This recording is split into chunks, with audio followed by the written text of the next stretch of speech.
Bonsoir à tous et bienvenue dans Auditions publiques sur les chaînes parlementaires jusqu'à 20h30. Ça va aller très vite maintenant jusqu'au 10 avril, le premier tour de la présidentielle.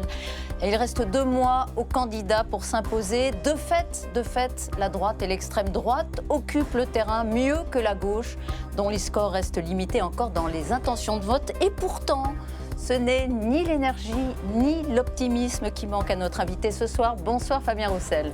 Bonsoir Madame Martichoux. Merci beaucoup d'être avec nous. Vous êtes député du Nord, candidat du Parti communiste. On parle beaucoup de vous, mais dans les sondages, ce n'est pas encore la révolution, pardon. Vous êtes à 3,5% selon l'IFOP pour Sud Radio et LCI. Ce soir, vous avez gagné 0,5. C'est déjà ça de prix sur l'ennemi, comme on dit. Vous êtes le candidat des jours heureux. Avec Brigitte Boucher et Tam Tranoui, dans quelques instants, on va un peu décortiquer votre programme, c'est la règle. Yves Tréhard, dans une vingtaine de minutes, vous interrogera sur votre situation politique. Et puis débat avec les parlementaires. Face à vous ce soir, un sénateur Europe Écologie Les Verts et un député socialiste. On va parler de la dépendance et aussi de cette union dont rêvent les électeurs de gauche et que vous n'atteignez pas. Une question d'abord, avant de vous livrer à nos 2 journalistes. Vous avez tenu un meeting à Marseille, hier. Vous achèverez d'ailleurs, je crois, cette série de meetings à Lille. Vous êtes un enfant du Nord, député du Nord. Quand vous avez entendu la chanson de Bachelet, Les Corons, entonnée pendant le meeting de Zemmour, est-ce que ça vous a plu ? Alors, d'abord, j'en ai entendu parler parce que je ne l'ai pas écouté. Je préparais mon meeting. Le Nord-Pas-de-Calais, c'est effectivement cette chanson-là. Je sais qu'il y a des électeurs qui pensent défendre leur pouvoir d'achat, leur emploi, en se rendant dans les meetings de Zemmour. J'espère les convaincre d'ici la fin de la campagne. Ça vous fait mal ? Vous, le militant communiste de toujours ? Oui, je suis un homme de conviction et donc je souhaite surtout convaincre. Et donc je ne vais pas dire oui, ça me fait mal, mais je souhaite surtout convaincre. Et convaincre ceux qui pensent trouver des solutions à leurs problèmes, à la vie chère, au pouvoir d'achat, en votant à l'extrême droite, qu'ils se trompent de colère. Parce que c'est pas une question de prénom, c'est pas une question d'étranger. Si Bridgestone a délocalisé, par exemple, chez nous dans le bassin minier, c'est pas à cause de ça. C'est pas à cause de ça si la plaquette de beurre elle est si chère, si le prix de l'essence il augmente autant. Et donc, je souhaite pouvoir m'adresser à ceux-là, ceux de ma région justement. Ouais. Je suis le seul de ma région à aller m'affronter à cette élection présidentielle et à défendre l'industrie, le pouvoir d'achat, l'emploi, la dignité. Je suis le seul de ma région, donc j'espère pouvoir les rendre fiers dans cette campagne et faire en sorte que, s'ils sont en colère, qu'ils expriment leur colère en votant pour moi, parce que moi j'apporte des solutions. On verra. En tout cas, on y reviendra avec Yves Tréhard tout à l'heure. C'est vrai que votre communisme dérange à gauche, c'est comme ça. Certains vous taxent d'un peu de droitisme. On y reviendra tout à l'heure. Mais d'abord, votre programme. Quelques questions qui sont intéressantes à soulever. On commence avec vous, Brigitte. Oui, Elisabeth. Bonsoir, Fabien Roussel. À la théorie du ruissellement d'Emmanuel Macron, vous opposez la théorie du roussellement. Si j'ai bien compris, vous prenez aux riches pour donner aux pauvres. Rien de nouveau sous le soleil chez les communistes ? Non, c'est caricatural. Regardez comme vous allez. Ça va. Le ruissellement de Macron qu'il a théorisé, c'est donner toujours plus d'argent aux riches en disant que ça va redescendre. Ce n'est pas redescendu. Moi, c'est l'inverse. Le roussellement que j'ai proposé dans une forme de boutade pour alimenter le débat, c'est de dire qu'au contraire, ça va remonter. Pour relancer l'économie et répondre aux besoins des Français, augmentons le pouvoir d'achat des salariés et des retraités. Si on leur redonne à chacun 200, 300 euros, en augmentant les salaires, les pensions, en baissant des factures, cet argent-là, ils vont le remettre dans l'économie réelle. Ça va faire tourner l'économie réelle. Ils vont pas aller le planquer dans les paradis fiscaux. Eux, ils vont servir la France vraiment. C'est ça que je défends. Mais pour augmenter les salaires, vous allez chercher l'argent. Réelle. Donc cet argent, vous allez le chercher notamment dans l'ISF, que vous voulez rétablir et tripler. Entre autres. Vous pensez que ça va rapporter combien ? Mais entre autres, parce que rétablir l'ISF est une des mesures J'ai rêvé. C'est symbolique. Mais c'est plus que symbolique, parce que ça peut rapporter 10 à 15 milliards d'euros dans les caisses de l'État par an. Donc c'est important quand même, c'est pas une petite somme. C'est ce qui pourrait permettre, par exemple, de mettre en place une véritable loi pour l'autonomie et la dépendance des personnes âgées. On y reviendra tout à l'heure. En tout cas, il faut jouer sur tous les leviers pour pouvoir augmenter le budget de l'État, sans augmenter les impôts des Français, ceux qui travaillent notamment. Au contraire, il faut leur rendre leur pouvoir d'achat. Et donc, il faut pouvoir aller taper dans le capital, taper dans l'argent des multinationales. Ces grandes entreprises qui, en pleine pandémie, le CAC 40, vous avez vu ces chiffres, ont distribué 130 milliards d'euros de dividendes à leurs actionnaires en pleine pandémie. Pendant ce temps-là, nous, on serre la ceinture. À chaque fois, on rajoute un cran à la ceinture. Et donc, je demande, moi, de la justice fiscale. Que les gros payent gros et que les petits payent petits. Je demande donc que les riches payent l'ISF, que les multinationales payent leurs impôts en France et ne font plus d'évasion fiscale, qu'ils distribuent moins de dividendes et qu'ils relocalisent l'activité, Vous pourriez augmentent parler les salaires. d'intéressement, de participation? Non, mais vous êtes intéressé, vous avez des participations au Public Sénat? Non, mais ça, c'est intéressant. Non, mais et les enseignants, ils ont des actions dans l'éducation nationale. Il faut arrêter avec cette économie de la bourse.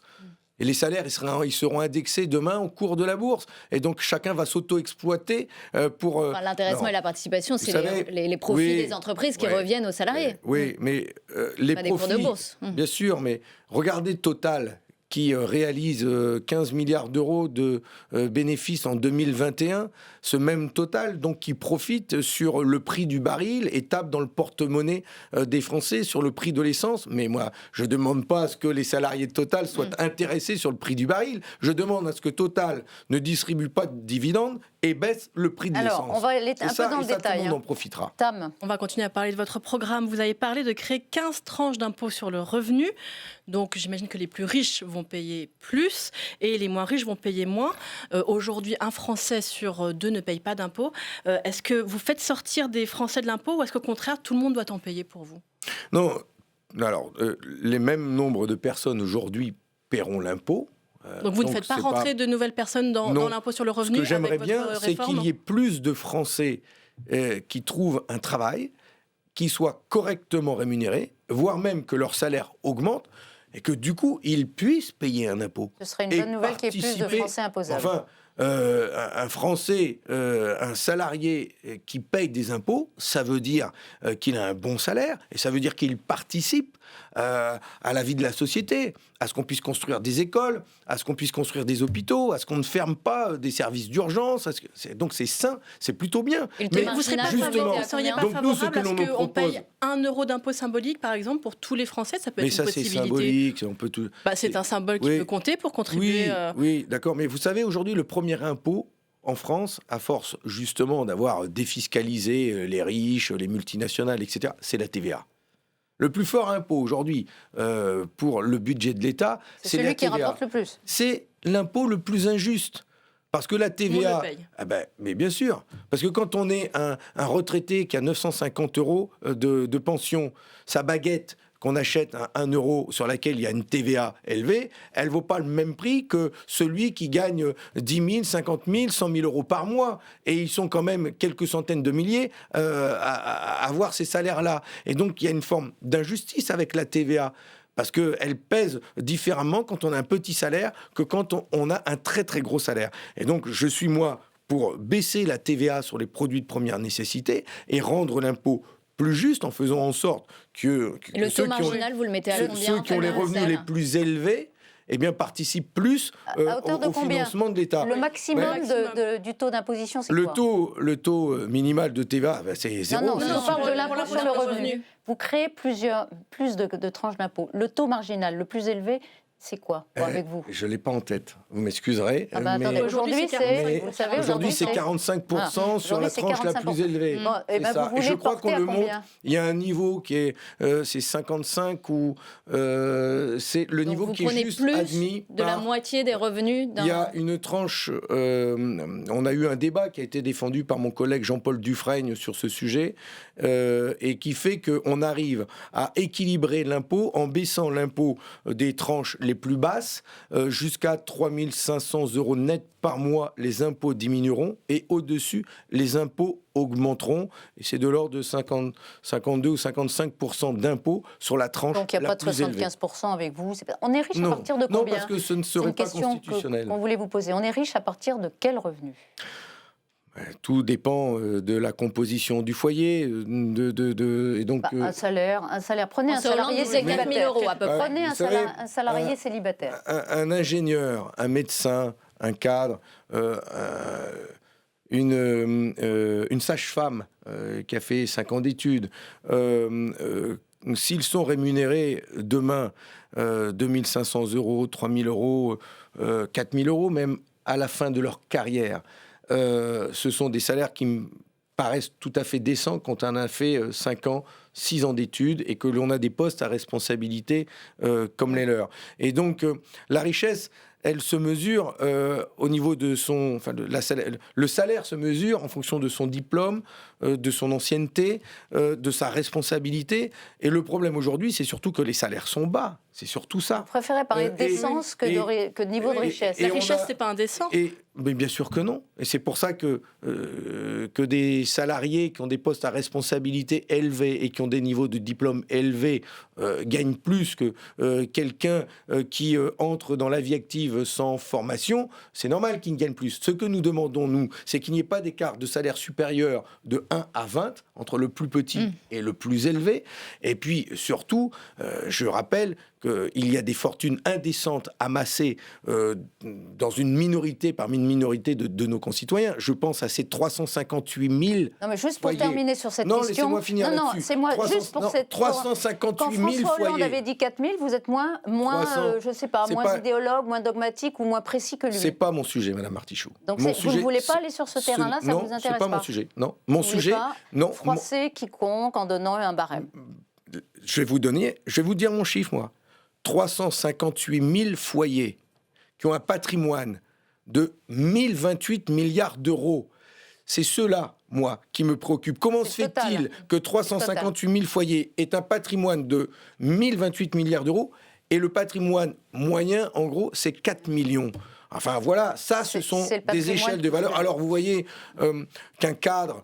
en fin de carrière, il gagne 4 000 euros. Ça ne vous semble pas indécent, Brigitte? Alors, vous voulez nationaliser les banques, c'est ce que vous avez dit lors de votre meeting. Vous avez chiffré ce coût ou pas? Oui, entre la BNP et la Société Générale, c'est entre 20 à 40 milliards d'euros l'une ou l'autre, y compris AXA, c'est pareil, c'est dans les mêmes eaux. Ce sont des sommes importantes, mais importantes pour l'économie française. Et vous financez comment cet argent-là? Comment on avait financé en 81, quand on avait nationalisé, pareil, une quarantaine d'institutions bancaires et de grandes entreprises. Vous creusez la dette alors? Quand on nationalise, on investit pour l'avenir. On le fait sur 40, 50 ans. Et on se dit qu'à terme, ça rapporte. Pour pouvoir faire ça, nous avons des outils financiers qui sont là aujourd'hui pour commencer. Notamment, là, vous défendez la finance, là. Notamment, non, les outils des institutions telles que la Caisse des dépôts, et qui est là, et qui est avec la Banque publique d'investissement, qui sont les outils que l'État a. Mais ce que je comprends pas, c'est quoi l'idéologie derrière? C'est quoi l'idée, en fait? Pourquoi vous voulez nationaliser les banques? Je vais vous dire, elles ne traitent pas comme il faut aujourd'hui? Vous, comme les retraités, votre salaire, il est versé dans une banque. D'accord? Cet argent qu'il y a dans les banques, c'est un peu le nôtre quand même. Et vous trouvez normal qu'on n'ait pas la main dessus? Qu'on ne décide pas de ce que les banques font avec cet argent? C'est le nôtre quand même. Bon, vous pouvez quand même disposer de votre compte en banque. De notre compte en banque, mais les milliers de milliards d'euros, ce sont des sommes à ce niveau, plus que le budget de l'État, dans ces banques. Qu'est-ce qu'elles en font, les banques, de cet argent? Elles s'enrichissent sur notre dos? Elles en font de la spéculation, des outils financiers. Elles gagnent de l'argent avec de l'argent. Moi, j'aimerais bien que cet argent des banques, qu'il y a dans les banques, serve à produire, à créer de la richesse par le travail, en formant, par exemple, en construisant des écoles, en renationalisant nos autoroutes, reprendre la main sur un outil bancaire. c'est ensuite pouvoir dire, eh bien, les autoroutes, nous allons les renationaliser. Et ça va nous rapporter. Ça va nous rapporter de l'argent.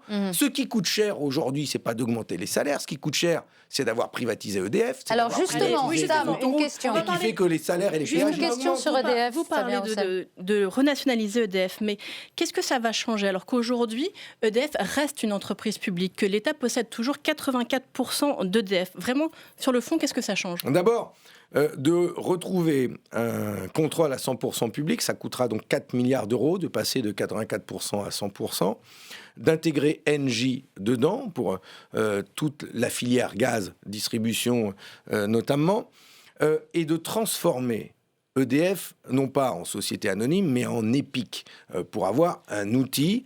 un établissement public. Un établissement public dans lequel l'État décide de... Vous estimez qu'aujourd'hui, l'État, avec 84% d'EDF, ne décide pas ? L'État ne fait pas des bons choix, et l'État fait le choix d'avoir une entreprise anonyme, une société anonyme, oui. Société anonyme, qui a distribué des dividendes à ses actionnaires.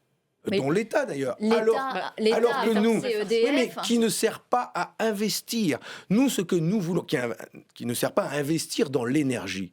Nous voulons retrouver un établissement public de l'électricité et du gaz qui fera le choix d'investir dans la production d'énergie renouvelable et nucléaire et qui permettra de mener la bagarre à l'échelle européenne. Avec 84% du capital, on peut déjà le faire.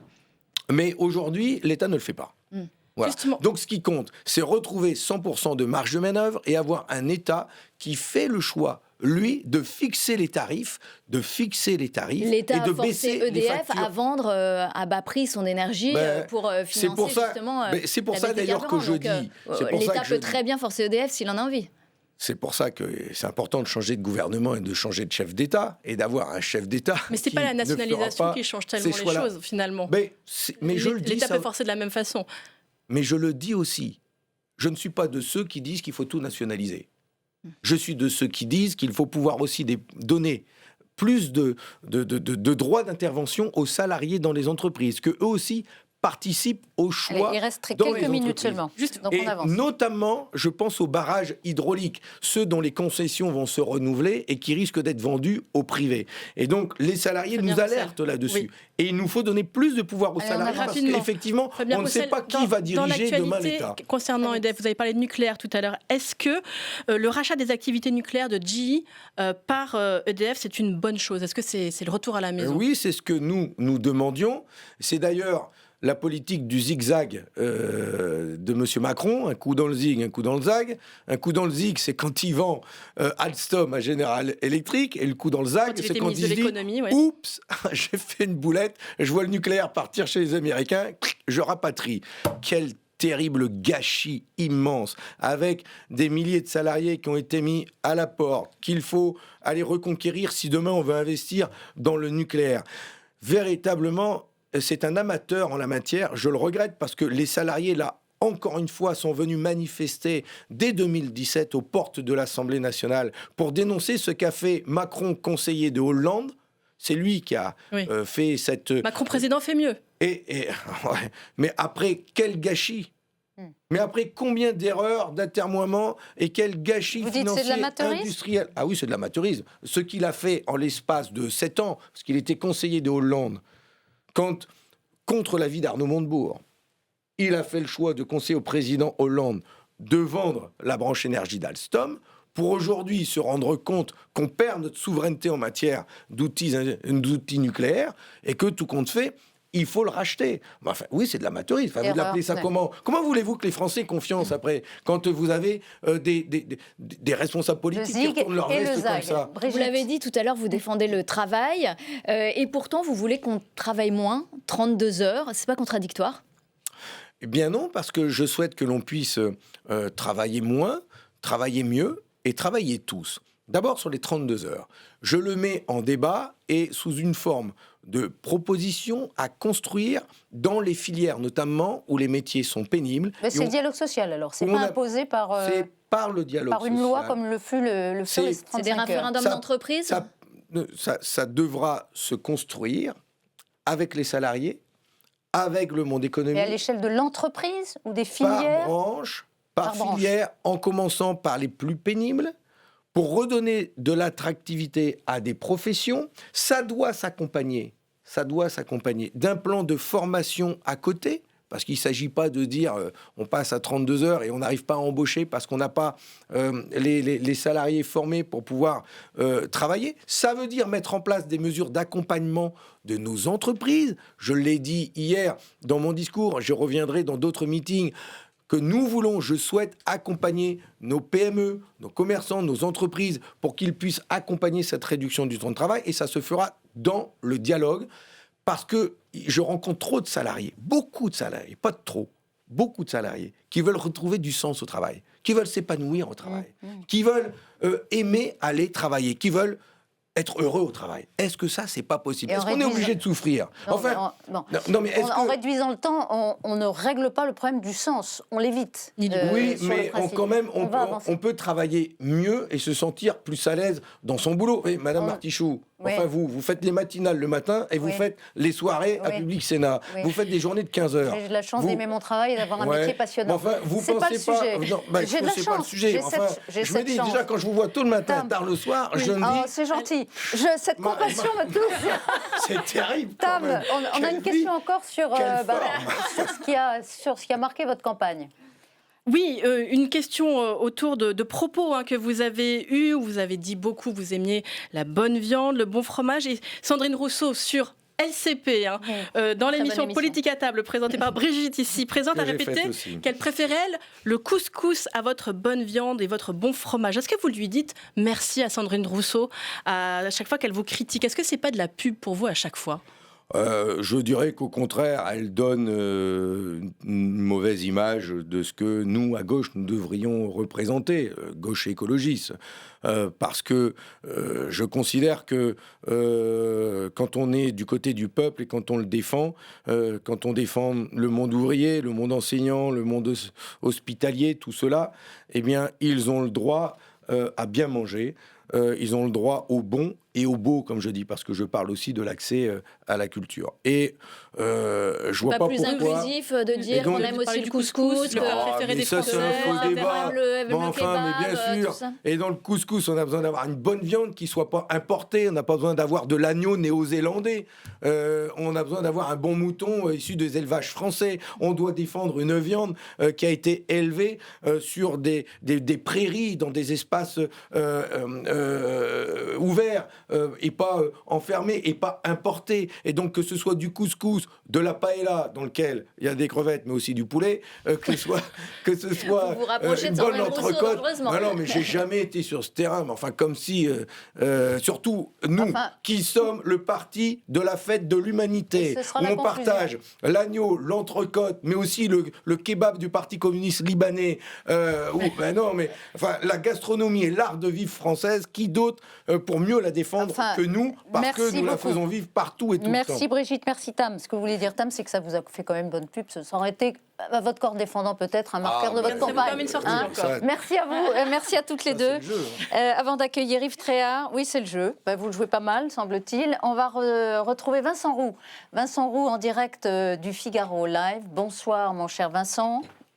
Bonsoir Elisabeth, bonsoir Fabien Roussel. Bonsoir. Alors Vincent, une question sur une question d'actualité aujourd'hui avec un déplacement d'Emmanuel Macron à Moscou. Oui, Fabien Roussel, question simple. Est-ce que vous soutenez la médiation d'Emmanuel Macron dans le dossier ukrainien, et est-ce que vous soutenez sa démarche actuellement en cours à Moscou? Pardon. Je partage en tout cas le principe que la France doit pouvoir prendre la main et engager toutes les initiatives pour avoir un dialogue, d'abord un dialogue, et je le souhaite, un dialogue constructif avec l'ensemble des acteurs, que ce soit le président russe, que ce soit le président ukrainien, pour pouvoir obtenir une désescalade guerrière. Ça passera par le dialogue. Comme je l'ai dit, il faut engager ce dialogue avec une main ferme, mais une main ouverte pour pouvoir obtenir cette désescalade guerrière. Et donc, je partage le principe que le président de la République, la France, pousse à ce dialogue. Est-ce que vous craignez une invasion russe en Ukraine? Non. Non, tout comme d'ailleurs, je l'entends de la part de responsables politiques français, allemands, qui demandent à ce que l'on n'hystérise pas plus ces tensions. Les tensions existent, les menaces existent, les bruits de bottes, nous les entendons, mais ne soufflons pas sur les braises, créons le plus possible les espaces de dialogue, les signes d'apaisement pour faire retomber la tension. Je ne dis pas que je ne suis pas inquiet. Je suis inquiet parce que tout cela est une véritable poudrière et justement, il pourrait suffire d'un accident, il pourrait suffire d'une provocation de part et d'autre, d'ailleurs, pour que tout cela explose. Souvenez-vous, l'attentat de Sarajevo de 1914. On va pas avoir le temps de refaire... Non, mais il suffit parfois d'un acte comme cela pour que la situation s'embrase. Donc, calme, discussion, avec responsabilité, mais voilà. Il faut faire baisser les tensions. Merci beaucoup Vincent, à tout à l'heure pour une autre émission en direct du Figaro. C'est Yves Tréhard qui vous fait maintenant face, éditorialiste, directeur adjoint du même Figaro. Bonsoir Elisabeth, bonsoir Fabien Roussel. Alors, Bonsoir, une petite question pour vous taquiner. Vous êtes populaire. Ça m'étonne pas de vous. Vous êtes populaire dans les médias, mais on sent que dans les sondages, ça monte pas trop. Et je me demande, moi, si vous n'êtes pas plus populaire à droite qu'à gauche, finalement. Pourquoi vous dites ça? Bah parce que vous avez un programme, des idées. Vous pensez que j'exclus l'impôt vous sur la avez vu les hausses, vous avez vu une hausse des ventes du Figaro? L'impôt sur la fortune, je le laisse de côté. Mais la sécurité, le nucléaire, votre programme de réindustrialisation, toutes vos mesures, eh bien, rencontrent un certain succès dans l'opinion publique en tous les cas, et c'est beaucoup dans l'opinion publique de droite. Vous savez ce que je pense? C'est rare de voir un homme de gauche populaire à droite, quand même. Vous savez ce que je pense, monsieur Tréhard? Non. Je pense qu'il y a beaucoup de Français aujourd'hui, de gauche et de droite, qui se retrouvent plus en politique. Voilà. Ils se retrouvent plus en politique parce qu'ils ont voté certains un coup à droite, d'autres un coup à gauche, et aujourd'hui ils n'ont plus confiance parce que ils n'ont rien vu changer véritablement. Et ils ont été aussi trahis par des votes de droite et des dirigeants de droite qui n'ont pas mené la politique qu'ils attendaient. Et il y a besoin de sincérité en politique, et ils cherchent quelqu'un qui incarnerait ce qu'ils attendent, quelqu'un qui va les respecter, qui va faire respecter le peuple français, qui va faire respecter sa souveraineté, qui va défendre son industrie, qui va défendre le droit de bien manger, mais aussi le droit de se soigner, d'avoir une bonne instruction pour ses enfants. Peut-être que j'incarne tout ça. Et oui, j'entends des gens qui me disent « Ah ben, moi j'ai voté à droite, mais là, je vais voter pour vous parce que ce que vous dites, je m'y retrouve. » Eh ben, tant mieux, parce que si ça fait baisser la droite, je vous le dis, tant mieux deux fois. Et tant mais pour là, vous. c'est surtout que le match, il est à gauche pour vous, parce que vous avez gagné, comme l'a rappelé tout à l'heure Elisabeth, aujourd'hui 0,5 points. Madame Taubira est à 1 point devant vous. Madame Hidalgo est derrière vous maintenant. C'est la revanche du Parti communiste sur le Parti socialiste.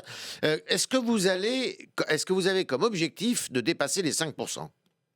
Ah ben, j'ai l'objectif surtout que les idées que je défends vivent dans le débat et puissent être mises en œuvre demain, sous quelque forme que ce soit. Ça, c'est la langue de bois. Ça s'appelle langue de bois, la question de Yves. C'est pas de la langue de bois, c'est vous dire, et je le pense sincèrement, que plus on me donnera du poids, plus on me donnera de la force, plus l'idée de l'augmentation des salaires, des retraites, de la baisse de la CSG, le revenu étudiant, toutes ces idées que je porte et que je défends contre la vie chère pour le pouvoir d'achat, plus elles auront de chances demain de les voir mises en œuvre. C'est autre chose que tous les bonimenteurs, les semeurs de haine et de division du peuple français. Je parle de l'extrême droite. Madame Taubira, monsieur... Non, je parle de l'extrême droite. Jadot. Et non, ce que je souhaite, moi, c'est appeler justement les Français à me donner du poids et de la force pour que demain, ils aient quand même quelqu'un qui les respecte et qui les défende. Parce que je vous regardais, je vous écoutais avec attention hier, je me disais, mais Fabien Roussel, dans ce meeting à Marseille, mais comment ils ont payé ce meeting? Comment ils vont se rembourser s'ils ne font pas 5%? Parce que chacun sait que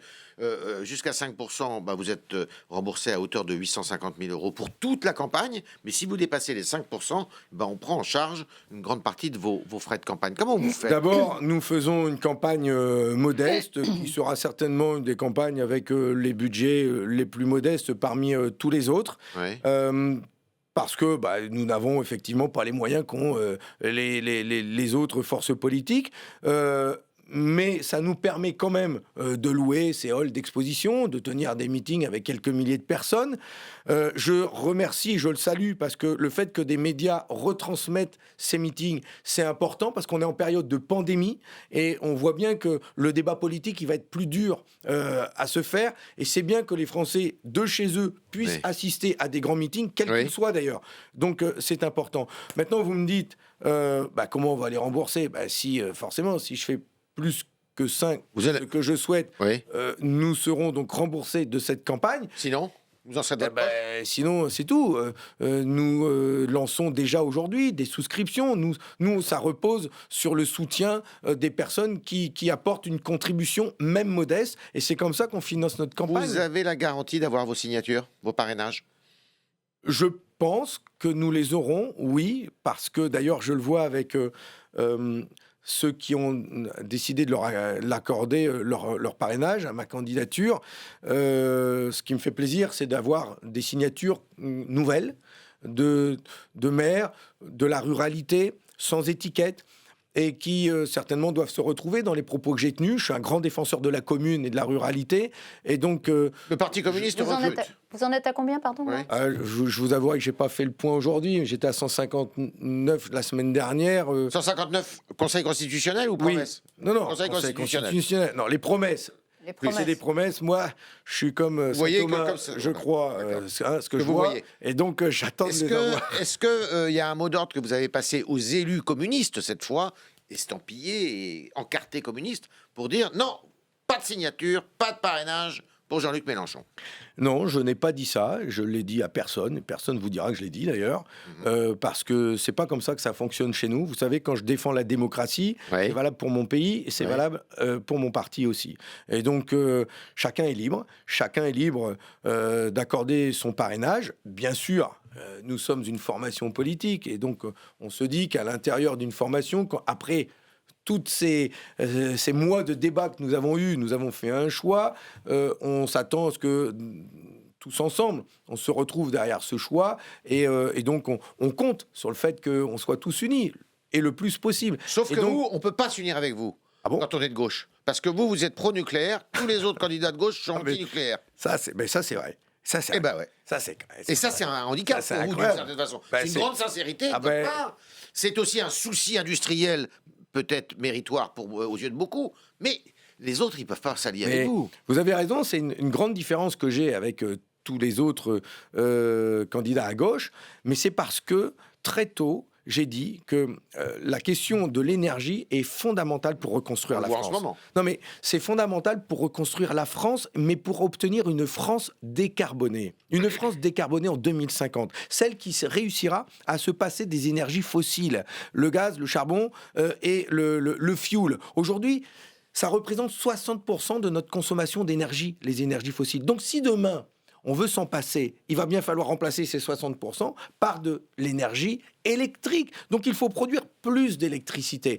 C'est pour ça qu'on a besoin du renouvelable et du nucléaire. Mais je vais aller jusqu'au bout de ma pensée. C'est que non seulement on en a besoin pour baisser les factures des Français, je suis un ardent défenseur de ça, mais on en a besoin pour réindustrialiser la France et avoir un avantage compétitif, y compris vis-à-vis de nos voisins allemands et des autres. Parce que si on arrive à produire de l'électricité décarbonée grâce au nucléaire, mais ça va inciter les investisseurs, les industriels à produire en France des biens décarbonés. Moi, je souhaite que demain, on puisse refaire en France des machines à laver, des frigos, des biens de tous les jours, plutôt que de les faire venir de l'autre bout du monde. Au moins, ça fera travailler Français et ça sera bon pour le climat. Alors, une dernière question pour la bonne bouche.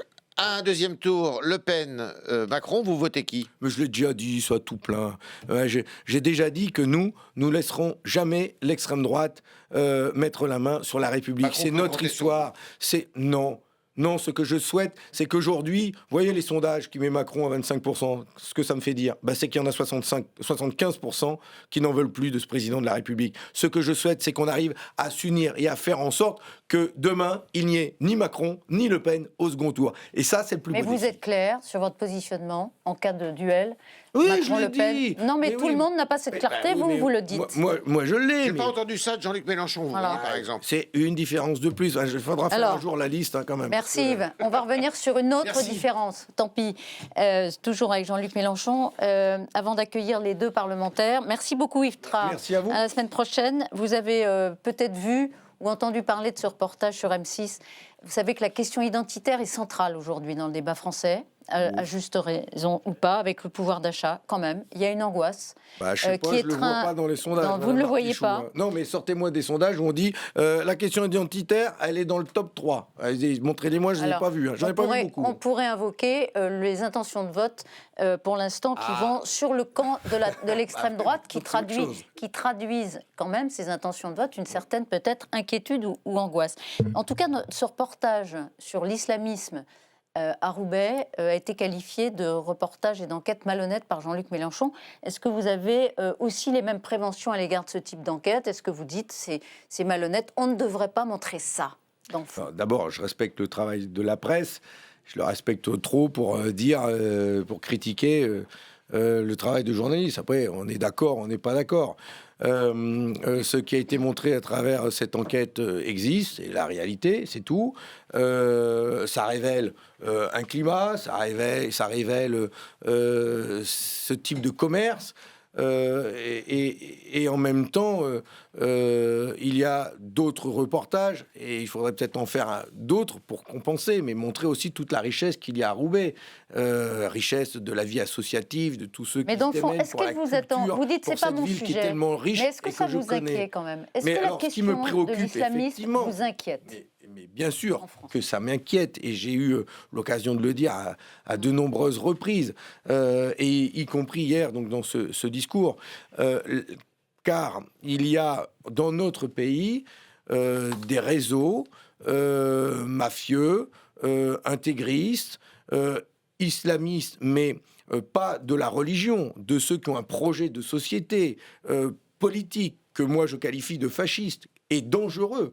Et il faut les combattre. Certains y laissent la vie. Je pense à mes amis de Charb, je pense à Samuel Paty, parce qu'il a voulu, lui, l'enseigner, la liberté d'expression. Et donc, nous devons être fermes. C'est au nom de la religion qu'ils l'ont fait. Combattre, bien sûr, et combattre toutes ces formes d'intégrisme, quels qu'ils soient, toutes ces formes de fascisme, quels qu'ils soient.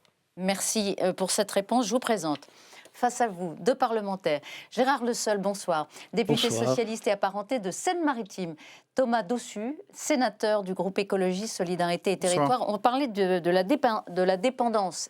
Énorme sujet, à divers titres, révélé par un livre enquête évidemment très fouillé et très bouleversant dans ses révélations. Mais un petit mot d'abord, si vous voulez bien. Vous êtes tous les trois sensibilités de gauche différentes. Monsieur Le Seul, est-ce que, franchement, vous ne regrettez pas ce chacun pour soi dans cette présidentielle? Est-ce que les militants qui appellent à une unité, eh bien, vous allez laisser sur le carreau? Écoutez, très clairement, oui, je regrette que nous n'ayons pas pu trouver davantage d'unité, mais en même temps, je ne peux pas faire offense à Fabien Roussel de ne pas vouloir défendre sa tradition politique. Nous sommes l'un et l'autre de deux familles qui travaillons localement dans tous les territoires depuis de nombreuses années. J'entendais tout à l'heure Fabien Roussel parler de on en 81, donc nous avons des traditions communes, et donc il est évident que la candidature de M. Roussel aujourd'hui représente une sensibilité qui a tout à fait légitimité à prendre la parole, a fortiori parce qu'avec Anne Hidalgo, ce sont les deux candidats qui parlent le plus de pouvoir d'achat, d'augmentation des salaires et de partage des richesses. Thomas Dossus, la même question. Oui, bon, ça fait des mois qu'on nous parle de l'union. Maintenant, on a 2 mois de l'élection. Je pense qu'il faut acter le fait qu'on ira chacun en portant notre drapeau, nos couleurs, mais c'est important maintenant de se dire que cette élection, y compris à gauche, sera une élection de clarification sur un certain nombre d'orientations que Fabien Roussel a décrit, et je pense qu'il va falloir... Parler du nucléaire, par exemple. Le nucléaire, entre les écolos et le PC, c'est irréconciliable. C'est un des sujets, effectivement, mais il y a beaucoup de sujets sur lesquels la gauche doit apprendre à la fois à travailler ensemble, à construire des convergences, et aussi à acter un certain nombre de divergences.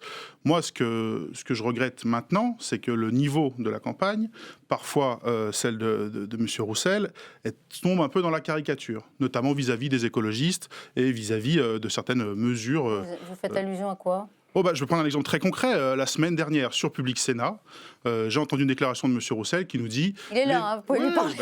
C'est pas un hologramme, là. Qui nous racontait que les Verts menaient une écologie punitive pour les classes populaires et qu'ils étaient contre la gratuité des transports. Or, moi, je viens de Lyon. On gère la métropole de Lyon. Une des premières mesures que les écologistes ont mis en place à Lyon, c'est la gratuité des transports pour les plus précaires. 100 000 personnes concernées.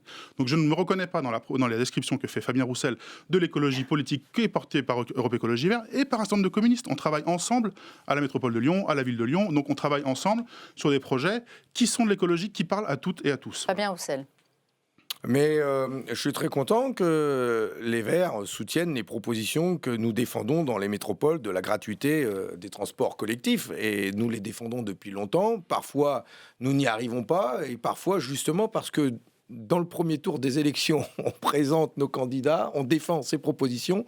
Et comme les gens nous soutiennent, parfois, ils ne nous font pas forcément gagner. Mais le poids qu'ils nous donnent nous permet effectivement de peser... C'était dans le programme du premier tour des écologistes. Et de mener ces combats. L'écologie ça fait punitive. tellement longtemps que nous défendons ces idées que ça arrive à cranter, à imprimer. Et c'est bien, comme ça, vous les mettez en œuvre et on est satisfait, on travaille bien ensemble. Et d'ailleurs, mais vous l'avez dit, on arrive... Alors pourquoi vous dénoncez pour Public Sénat l'écologie punitive de certains parce qu'il y a une manière...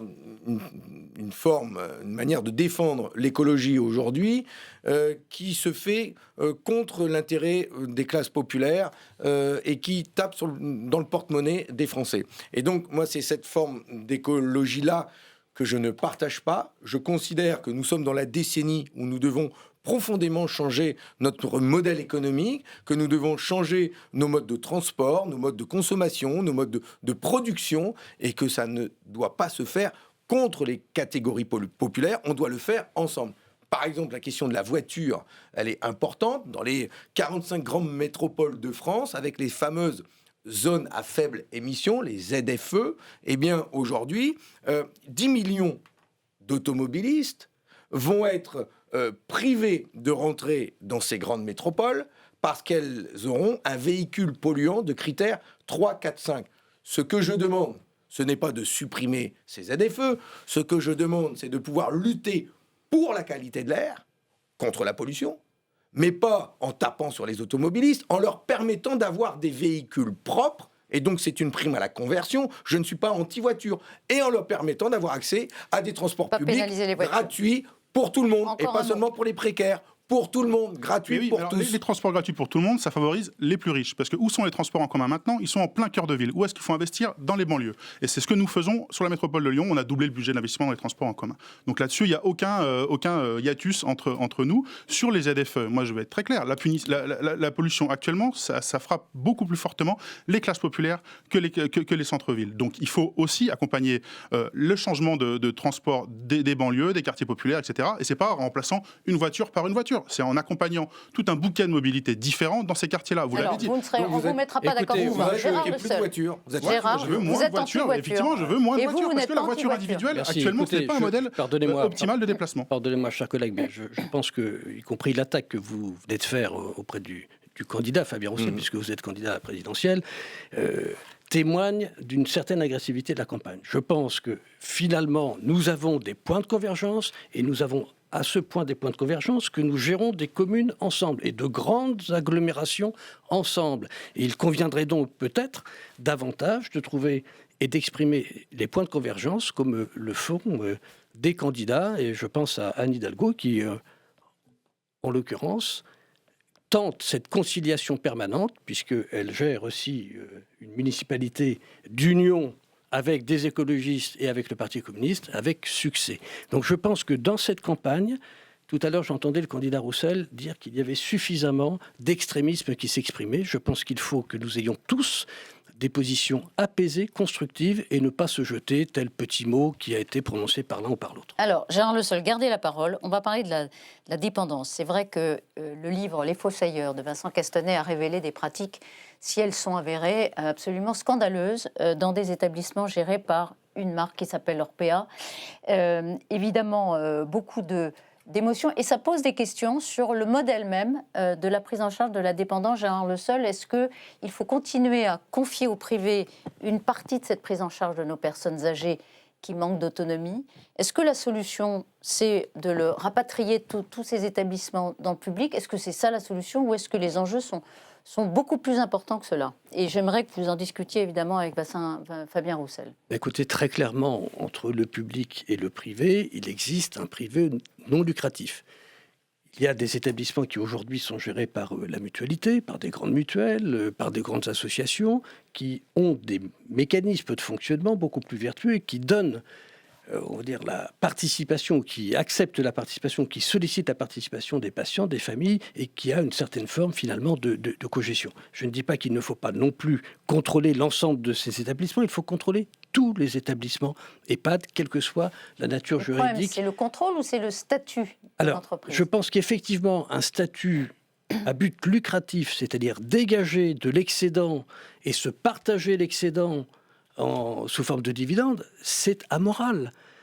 Toute bonne gestion, même une gestion associative, doit dégager un minimum d'excédent pour assurer la pérennité, assurer des investissements. C'est logique, c'est sain.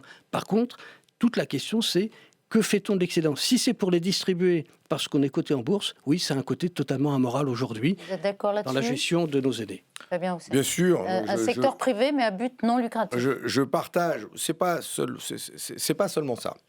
Oui, nous sommes d'accord, il ne peut pas y avoir de rentabilité, de profit sur le dos de nos aînés. Nous allons vivre plus longtemps. Le nombre de personnes de plus de 65 ans va doubler dans les 15 prochaines années. Et donc, on ne peut pas laisser nos aînés dans les mains de marchands. Et là, je pense aux fonds de pension canadiens, parce que c'est ça l'enjeu. Hein, comme ils n'ont pas de sécurité sociale, ils sont en train de faire la poche de nos aînés pour payer les retraites de leurs retraités à eux. Donc, il faut sortir nos aînés des griffes de la finance. Ça doit être que des établissements à but non lucratif, quel que soit le statut. Mais ce qui est important, parce que c'est pas le tout que ce soit à but non lucratif, c'est que si ces structures, ces entreprises, ces associations n'ont pas les moyens de le faire, ça va rester un coût important pour les personnes âgées. Donc ce qu'il faut, c'est que, et c'est d'ailleurs là-dessus que les deux présidents, celui-ci comme le précédent, ont buté sur une véritable loi autonomie, c'est que aucun des présidents n'a réussi à mettre les moyens en face de la prise en charge de l'autonomie. Et donc, ça nécessite beaucoup de moyens, parce que c'est un vrai enjeu. Il faut pouvoir donner des sous, du budget aux collectivités, qui sont celles qui les construisent, ces résidences. Il faut permettre à faire en sorte que les bailleurs, par exemple, qui construisent des résidences, aient une aide à la pierre pour rendre moins cher le loyer pour les personnes âgées.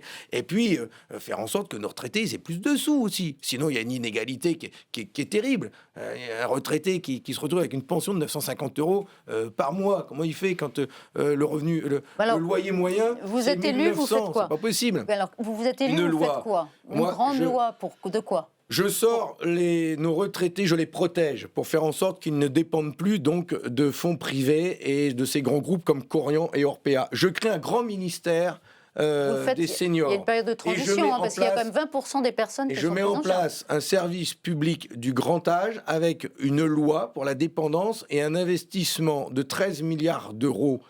13 milliards d'euros pour permettre à faire en sorte que tous nos aînés aient le droit à une vie digne jusqu'au bout, une vie 13 digne. milliards d'euros par an. Oui, c'est le prix de la dépendance que nous devons faire pour investir dans l'accompagnement de nos aînés. Vivre plus longtemps n'est pas un problème, c'est le progrès. Et il faut accompagner cet allongement de la durée de la vie. Sur ce sujet. Là-dessus, je pense qu'il y a une convergence à gauche et, Bien sûr, on est d'accord chez nous là-dessus. Nous, on a un petit sujet qui est la 5e branche qui a été créée sous ce mandat, la 5e branche autonomie qui inclut le grand âge, la perte de dépendance, la dépendance et la perte d'autonomie pour les personnes âgées, mais aussi pour le handicap. Nous, on est plus pour avoir un grand ministère qui concerne toute l'autonomie, y compris le handicap. Mais par contre, vous l'avez dit, il y a eu un grand loupé ou un absent, c'est la grande loi sur la dépendance, qui a été annoncée par le président Macron, qui n'a pas eu lieu, etc. Et donc, on a une coquille vide avec cette 5e branche, un nouveau mandat, notamment avec une présidence ou une majorité de gauche. Ça sera aussi une page blanche à écrire pour un vrai service public de l'autonomie. Voilà. Et vous financez comment ? La prise en charge de la dépendance, aujourd'hui, la 5e branche existe au sein de la sécurité sociale, mais elle n'est pas financée. C'est pour ça que nous disons qu'il n'y avait pas besoin... Enfin, c'est pas la question, c'est pas de créer une 5e branche, c'est de trouver les financements. Ces financements, nous disons qu'il doit reposer sur les cotisations sociales, c'est-à-dire sur le salaire et l'entreprise. Mais vous augmentez les cotisations. Oui, moi je suis pour augmenter les salaires brut. C'est pour ça que je parle toujours en brut. Parce qu'il faut des cotisations sociales. Et je pense que chacun d'entre nous, mais c'est l'objet de cette élection, c'est un débat à avoir avec les salariés. Et laissez-moi finir. Est-ce que chacun est d'accord pour cotiser plus 5 euros, 6 euros, 7 euros, mais d'avoir la certitude que quand il sera âgé et quand il aura besoin d'autonomie, il pourra bénéficier d'une prise en charge. Donc vous allez devant véritable. Les Français, vous leur dites, pour avoir des conditions dignes de prise en charge quand vous serez plus âgé, c'est ce qui nous permettra de financer la dépendance. C'est ce qui nous permettra de financer un départ à la retraite à 60 ans avec une bonne pension. Le sens du progrès et du partage, c'est celui-là. Et je suis pour le faire reposer sur les entreprises aussi. On doit partager ensemble. C'est comme ça qu'on a construit la sécurité sociale en 1945. Je partage partiellement ce que Fabien Roussel dit. Effectivement, il faut davantage de moyens. Il faut effectivement une loi grand âge, parce qu'il faut un grand débat national pour savoir si effectivement les efforts doivent être partagés, comment on les partage, qui fait les efforts, etc. Et nous aurons à rediscuter de tout cela, ça me semble absolument indispensable. Il faut, j'insiste là-dessus, quel que soit le statut juridique, pour rassurer les familles, des contrôles. Il faut dans toutes les maisons de retraite des contrôles réguliers. Le département, les ARS, c'est ça aussi la question. Je pense qu'il faut une autorité indépendante qui puisse assurer les contrôles et il faut qu'il y ait, comme un médiateur, quelqu'un qui puisse recueillir l'ensemble des inquiétudes, voire parfois des scandales, des mini-scandales ou des déceptions, peu importe. Des contrôles inopinés. Bien évidemment, assurés par une contrôle qui n'est pas inopiné n'est pas un contrôle. Par contre, je suis entièrement d'accord avec Fabien Roussel et je le remercie d'ailleurs d'avoir supporté la proposition de loi que nous avions déposée pour revaloriser les salaires. C'était une proposition de loi simple, 2 articles, revalorisation du salaire plus 15%, et deuxièmement, grande conférence nationale sur la revalorisation des salaires. Pourquoi ? Parce que si nous continuons à distribuer des primes comme le fait le gouvernement, et pas du salaire avec de la cotisation sociale, nous ferons demain des retraités encore plus pauvres qu'ils n'ont été aujourd'hui travailleurs. Monsieur, est-ce que la vidéosurveillance, juste une question à tous les trois, c'est aussi un outil intéressant pour assurer la sécurité des... Dans les EHPAD ? Oui. Non. Moi, je pense que sur les contrôles, je pense qu'on doit accorder, comme pour d'autres établissements, le droit aux parlementaires de faire des visites inopinées, pas prévues, dans les EHPAD, dans les établissements. On doit pouvoir aussi contrôler... oui, nous l'avons demandé très clairement. Oui. La plupart à gauche l'ont demandé. Après, sur le financement, il y a un débat qui court plus à droite qu'à gauche en ce moment sur les successions. Moi, je pense que ça doit être aussi à mettre au débat, d'augmenter l'impôt sur certaines successions à partir d'un certain niveau. Et puis, que ces revenus supplémentaires pour l'État soient mis au service de... Donc vous ciblez, vous fléchez la taxation supplémentaire des droits de succession pour financer. Ça suffira ? Non, mais ça fait partie ça fait partie des sources de financement. Est-ce que vous êtes d'accord pour que tout le monde contribue ? Monsieur Le Seul me dit c'est un débat, et vous, monsieur Dessus, pour avoir ce langage de vérité devant les Français. Vous aurez un salaire plus bas pour financer votre avenir. Mais il faut augmenter les salaires. C'est pas un salaire plus bas, c'est de la protection différée. Donc, et puis c'est de la mutualisation. On a tellement fragilisé le modèle social actuel. Et si on augmente les cotisations, il y a un moment où tout le monde paiera. Mais est-ce que vous interrogez Madame Pécresse et Monsieur Zemmour et les autres sur la manière dont ils vont financer, eux, la protection sociale quand ils disent qu'ils augmentent les salaires en supprimant les cotisations sociales ? Comment ils vont faire ? Non, mais il faut aller jusqu'au bout de leur discours bête mais bête, parce que du coup, s'il n'y a plus de sécurité sociale, s'il n'y a plus de sous qui rentrent pour la financer, la retraite, la santé, les hôpitaux, celui qui a un cancer demain, il vend sa maison, comme aux États-Unis, hein, où il est obligé de faire un prêt. Enfin, il faut parler clairement aux gens quand même. Donc, en 45, le programme des jours heureux, celui que je défends, celui du Conseil national de la résistance, avec le général de Gaulle et les ministres communistes, dont Ambroise Croizat, quand ils inventent la sécurité sociale, la France, elle est exsangue, elle est en ruine. Et pourtant, on les invente, ces cotisations sociales, salariales et entrepreneurs, pour construire ce modèle social qu'on nous envie à l'étranger. Donc il faut parler clair aux Français. Moi, c'est ce que je veux faire, et remettre de la sincérité. Et les bonimenteurs, les menteurs, là, il faut les faire causer sur la manière dont ils prendront en charge la dépendance s'il n'y a plus de cotisations sociales. On va rejoindre Vincent Roux parce qu'il va poser une question. J'aimerais bien aussi avoir votre avis. Juste un tout petit mot, monsieur Le Seul. Oui, simplement, modèle social, effectivement, qui fait la fierté de la France, mais qu'on est en train de détricoter année après année. Bon, C'est vous êtes d'accord. Vous auriez dû vous retrouver sur un programme commun. Notre sécu. Vous auriez pu faire un programme commun sur certains sujets. Encore une fois, ça va faire de regretter vos électeurs qu'il n'y ait pas eu d'union. Commun qu'on a défendu en 80, on l'a fait avec des candidats différents au premier tour. Vincent Roux, c'est à vous, en direct du Figaro. On vous écoute. Oui. Un certain nombre d'élus, de candidats, à droite pour l'instant, promettent le rétablissement de l'universalité des allocations familiales. Est-ce que c'est votre cas ? Répétez, des candidats de droite proposent l'universalité, de rétablir l'universalité des allocations familiales. Ben, bien sûr, oui. Le rétablir, hein. Oui, le rétablir. C'est dans votre programme. Mais bien sûr, oui. D'accord. Non, mais parce que pour l'instant, ce sont surtout des candidats de droite qui le proposent. Oui, ils ont peut-être des remords. C'est les socialistes. Non, c'est la gauche sous qui François les a Hollande. supprimés. Non, la question qui est posée à travers Monsieur l'universalité des allocations familiales, c'est bien par rapport aux revenus. Est-ce que finalement on donne des allocations familiales à tout le monde indépendamment du niveau de revenu? C'est ça la question. Je sais, mais je défends moi l'idée que l'universalité de ces allocations familiales, notamment liées à la naissance d'un enfant, du deuxième enfant, si ma mémoire est bonne, parce que quand on en a un, on n'y a pas droit. Quel que soit le revenu.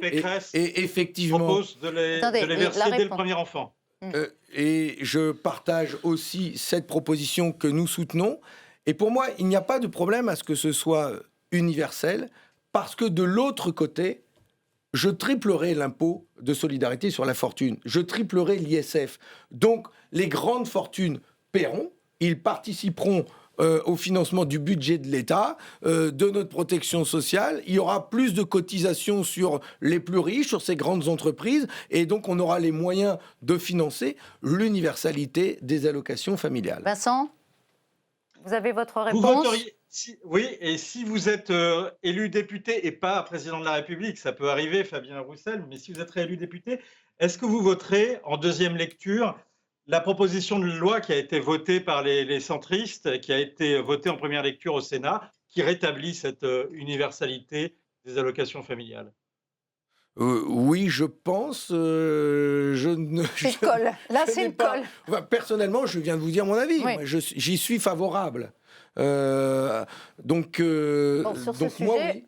Ce sujet, ça diffère à gauche. Moi, de manière générale, et j'ai eu l'occasion de m'exprimer à propos de l'industrialisation, et là encore avec les amis. Mais là, très brièvement, il reste quelques secondes. Nous avions des accords. Non, je pense qu'il faut de manière globale avoir des conditionnalités d'aide. C'est pas possible que pour les individus comme pour les entreprises, il y ait des aides indépendamment des capacités. Vous, c'est sous condition de revenus. C'est ce qu'avait fait François Hollande. Oui. Et vous, non, moi, sur l'universalité des allocations, j'ai rien contre. C'est pas le problème. C'est sur les aides, effectivement, et même sur l'ISF. Je pense qu'on va aussi pondérer l'ISF. Non, mais là, on parle des allocations familiales.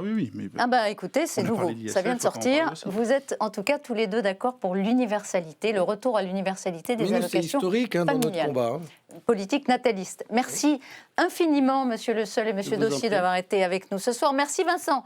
À la semaine prochaine en direct du Figaro. Fabien Roussel, merci d'avoir été notre invité. À 2 mois maintenant du premier tour de la présidentielle. On vous souhaite une bonne fin de campagne et on se retrouve pour audition publique la semaine prochaine. Évidemment, rendez-vous 19h30 sur les chaînes parlementaires. Bonne soirée à tous.